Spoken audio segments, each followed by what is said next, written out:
کہا تو 8 مصارف ہے، 9واں تو کوئی نہیں ہے۔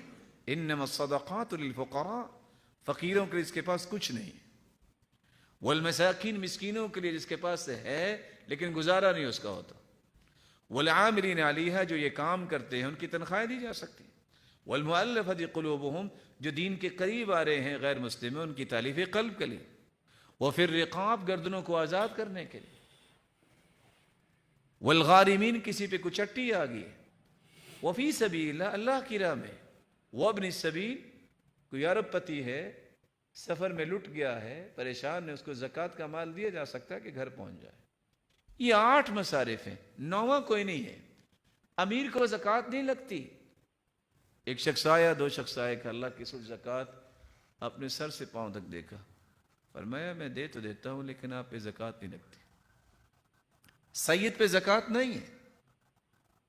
لیکن آج لوگ سید ہونے کی دہائی دے کے زکوٰۃ لیتے ہیں کہ یار میرا خیال کرو میں سید ہوں۔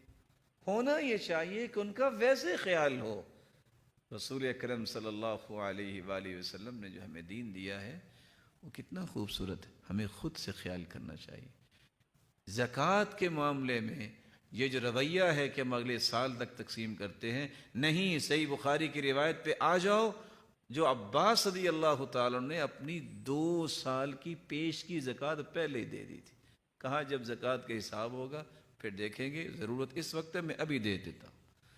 آپ نے جو تقسیم کرنی ہے، جو کل اگلے رمضان کو دینی، اس کو تقسیم کریں۔ یہ ہے صحابہ کا رویہ۔ ناظرین اکرام، لوگ بہت غلط طریقے سے زکوٰۃ دیتے ہیں، یہ ہیں صحیح زکوٰۃ کے مصارف جو ہمیں قاری صاحب نے بتایا، اس طریقے پر ہمیں عمل کرنے چاہیے۔ مزید قاری صاحب کی نئی ویڈیو دیکھنے کے لیے ہمارے اس چینل کو سبسکرائب کر دیجئے۔ جزاک اللہ۔ السلام علیکم۔